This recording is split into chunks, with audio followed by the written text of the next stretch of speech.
Happy Wednesday, everyone. It's Liz Jones of the Jones Group, and I hope this finds you well.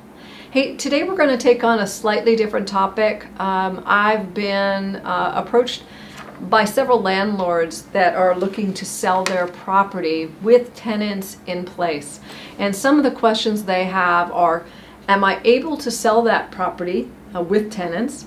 And what happens if they're not paying their rent? So those are two very different subjects. So let's tackle one today. First of all, yes, we are having more and more landlords consider selling their rentals. It's top of the market.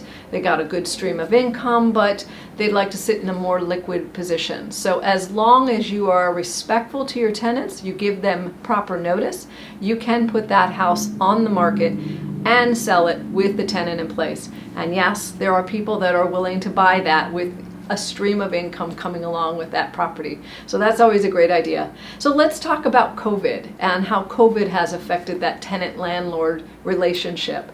So over the last 4 or 5 months, some people's income have been reduced significantly, which makes it difficult to pay rent. Well, the governor has placed an emergency stop on all active defaults. So in other words, your eviction, your ability to evict a tenant during this time. He hasn't set a date and time where that would fall off. So right now it's until further notice.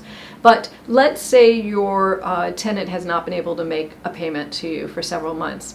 It's best to negotiate a payment plan, because that back rent is not forgiven.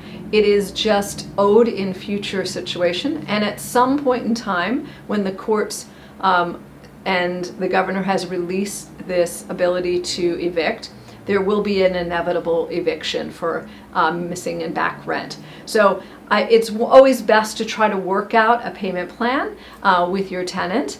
And landlords, I know that at some point that could be very frustrating and even put pressure on you to sell the property, because obviously you need money from your tenant to pay the mortgage. So those kind of things will most certainly accelerate the number of non-owner occupied homes that are on the market.